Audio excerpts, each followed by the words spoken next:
Question, pourquoi et comment pardonner, car on sait que c'est aussi important. Elle est avec nous, coach Priska Bruncho, coach en bien-être, spécialiste bien-être mental et émotionnel et socio-anthropologue de la santé et du développement. C'est important de le signifier aussi. Bonjour. Bonjour. Bienvenue. Bonjour, Merci. Madame Cho. Bonjour Alice. Vous allez bien? Comment vous allez? Oui, je vais très bien. Super. Top, c'est parti. Allons-y. Alors, on parle donc de ce sujet avec deux questions, ma foi, directes, mais on va essayer de décortiquer, on va dire, les mots-clés et déjà savoir c'est quoi pardonner ou c'est quoi le pardon. Le pardon, pardonner, c'est un acte qu'on pose, c'est une décision qu'on prend. Et c'est la rémission de quelque chose qu'on vous a fait ou que vous-même vous avez fait, mais qui a un impact, je peux dire négatif, sur vos émotions. Donc, c'est de compter pour nul quelque chose qui est censé faire mal, quelque chose qui est censé révolter, quelque chose qui est censé nous faire se venger. Donc, voilà le terme, se pardonner. Et comme on le dit, le pardon, c'est le sentiment le plus élevé de l'amour. Alors, pourquoi prendre cette décision qui s'avère très souvent difficile? C'est vrai que c'est difficile, mais vous savez, je disais la dernière fois que l'homme a 3 dimensions. Nous sommes corps, nous sommes âme, nous sommes esprit. Quand nous ne pardonnons pas, c'est notre âme qui en pâtit, c'est notre âme qui est en souffrance. Donc, même si on nous a fait du mal, c'est quelqu'un qui nous a offensés, qui nous a blessés, qui est rentré, je peux dire, dans notre chair.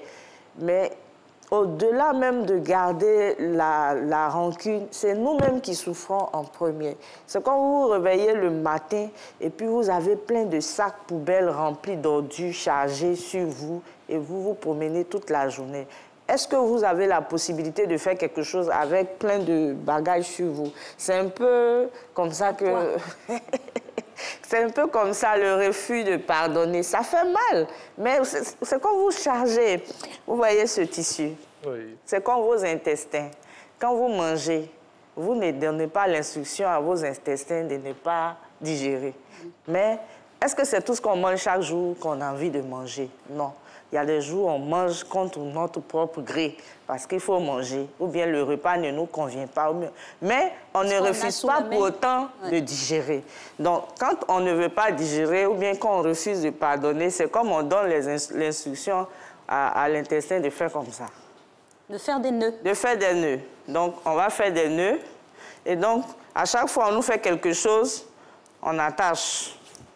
On nous fait quelque chose, on attache. Et bon, s'il y a des nœuds comme ça dedans, tout ce que vous allez ingurgiter, donc à chaque fois, ça va venir, ça va rester ici au niveau de l'abdomen. Donc, vous allez enfler. Et qu'est-ce qui va arriver? Vous allez mourir. Ce n'est pas une mort physique forcément, mais c'est une mort de l'âme. Et si votre âme ne vit pas, vous-même, vous ne vivez pas, vous ne pouvez pas avoir cette liberté, cette énergie de vous réveiller le matin et d'aller chercher des choses qui vous font du bien, des choses pour vous faire évoluer, des choses qui vont vous permettre de vous épanouir, d'être heureux, etc., etc. Alors, coach, c'est bien schématisé ici, hein, la symbolique de la décision de pardonner ou pas. Alors, c'est une démarche, c'est un process. Comment il s'amorce?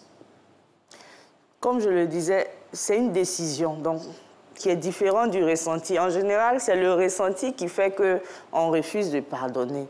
Il y a une situation qui arrive, elle est blessante, elle est choquante, ça fait très mal.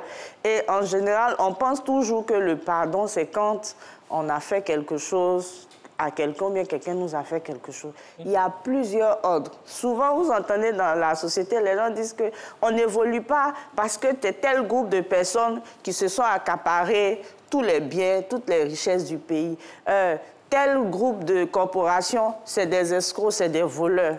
C'est une charge émotionnelle un peu dit inconsciente, mais on se promène avec ça. On se nourrit de ça. On se nourrit de ça. Et donc, on ne peut pas aller au-delà. Donc, si je prends la question d'une structure des banquiers, si vous ne faites pas confiance, par exemple, aux banquiers et que vous accusez toujours les banquiers de tous les noms, inconsciemment, même si le bien-être qu'il doit vous apporter provient d'un banquier, vous n'irez jamais naturellement vers les banquiers pour demander ce pourquoi vous devez passer à une autre étape de votre vie. Et donc, il y a plusieurs, je peux dire, catégories de pardon. Le pardon n'est pas forcément pardonner à quelqu'un. La première des choses en pardon, c'est se pardonner à soi-même. Parce que souvent, quand on nous fait quelque chose, le vrai fondamental, c'est qu'on s'en veut d'abord. Parce que c'est moi, je suis partie me mettre dans ça et puis on m'a fait ça. Donc, plus jamais ça va arriver. Et donc, on se ferme sur tout ce qui est opportunité, on se ferme sur tout ce qui peut nous permettre d'aller de l'avant. Et on permet au passé de lire domicile dans notre présent de façon permanente, de façon quotidienne, et de l'affecter. Et si notre présent est affecté par notre passé, comment est-ce qu'on peut planifier un futur meilleur? Alors, dites-nous, quels sont, par exemple, comme dans les exemples, hein, et puis c'est très important aussi, quels sont les mots qu'il faudrait se dire? Parce que vous dites qu'il faut se pardonner déjà à soi-même, faire, bien sûr, cette autocritique-là, avant peut-être de pardonner à quelqu'un d'autre, sans pour autant être je m'en foutiste. Qu'est-ce qu'on pourrait se dire concrètement? Déjà, quand on parle de pardon, c'est tout un processus. Oui. Il y a une situation qui vous a mis en colère. Il faut accepter que vous étiez en colère. C'est-à-dire que les émotions, il faut les accueillir. Il ne faut pas refouler ces émotions. C'est vrai que chez nous, surtout nous les Africains, c'est que les émotions positives, la joie, la gaieté, c'est ça qu'on peut présenter. Oui. Mais quelqu'un est triste, il doit cacher. Quelqu'un a mal, il doit cacher. Quelqu'un est blessé dans son âme, il doit cacher. Il a envie de pleurer, c'est interdit. Alors, c'est toutes ces émotions refoulées-là qui créent en nous une tension qui font qu'on n'arrive pas à libérer le pardon. Mais si on accepte cela et qu'on prend le temps d'être conscient que telle situation est arrivée et qu'on relativise avec cette situation, alors c'est déjà un premier pas vers se pardonner et pardonner à l'autre. Vous avez parlé de process, et pour revenir et insister sur la question précédente que j'avais posée, c'est une démarche, c'est un processus à plusieurs étapes. C'est quoi les étapes pour arriver à la satisfaction, à la libération surtout? Parce que le pardon libère. Déjà, une des étapes pour le pardon, c'est la prise de conscience. Donc, vous prenez conscience et qu'on appelle le checking émotionnel. Donc, vous pouvez prendre un temps de méditation et vous essayez de checker les informations, toutes les situations qui sont sources de frustration, de colère, d'irritation que vous emmagasinez, que vous avez emmagasiné. Il y a des jours où vous réveillez, vous ne vous sentez pas bien, vous êtes contrarié, mais vous ne savez pas, peut-être que la situation ne s'est pas produite le matin, vous êtes réveillé il y a 2-3 jours. Et le fait de n'avoir pas réagi sur place, ou bien n'avoir pas reproché à votre ami, à votre collègue, à votre époux, à vos enfants, que telle chose que vous avez fait ne m'a pas fait du bien, vous avez gardé peut-être de façon hypocrite, mais ça vous suit parce que l'âme est comme ça. L'âme a besoin de faire à chaque fois un update des situations pour pouvoir s'apaiser. Et donc, la première des choses, c'est ça, faire une autocritique, checker les émotions qu'on a gardées, faire une méditation et digérer. C'est-à-dire, vous digérez tout ce qui s'est passé, vous acceptez que ça a été mal, vous-même vous acceptez vos erreurs. Parce que si on ne commet pas d'erreur, si on ne va pas vers l'autre, c'est parce qu'on allait vers qui nous a blessés. Mais si on ne va pas vers l'autre, on ne peut pas avancer. Si on ne va pas vers l'autre, on ne peut pas créer. Si on ne va pas vers l'autre, on ne peut pas changer les choses au niveau de l'humanité. Donc, la première des choses, c'est d'abord de faire un checking. Et quand vous faites le checking, vous vous assurez que pour n'importe quel point qui est venu à votre esprit, vous prenez le temps d'accepter, d'avoir de l'empathie pour vous-même.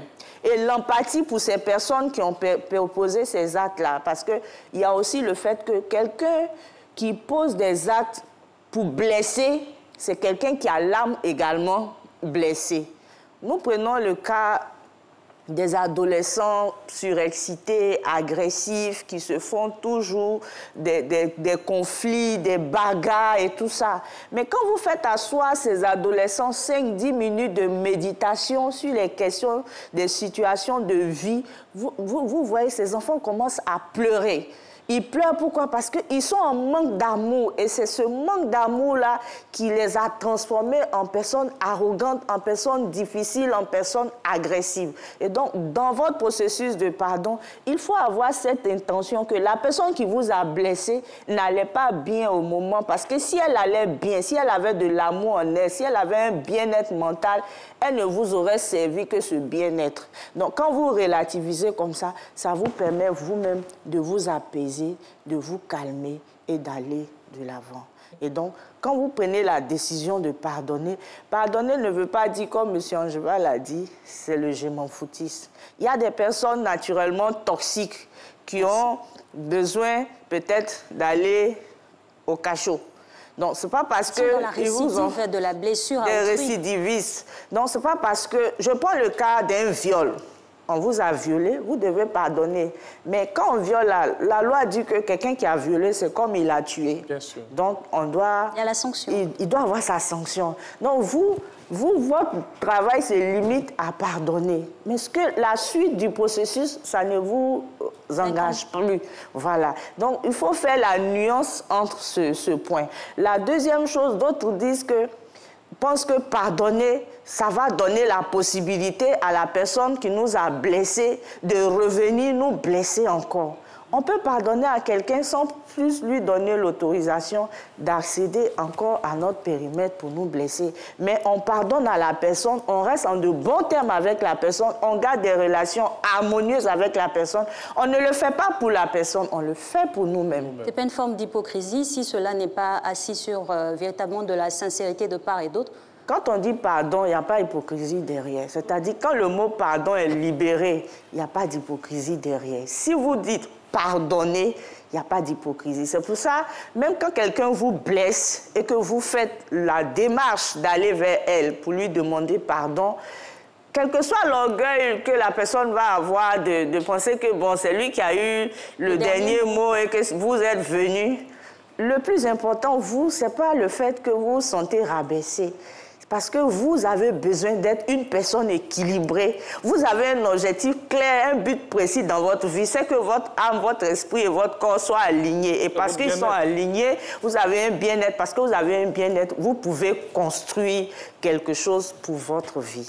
Alors, merci pour tout ce que vous êtes en train de nous dire là. Je sais que les téléspectateurs sont très heureux d'entendre ce genre de paroles parce qu'on a besoin de pardon dans notre vie de tous les jours.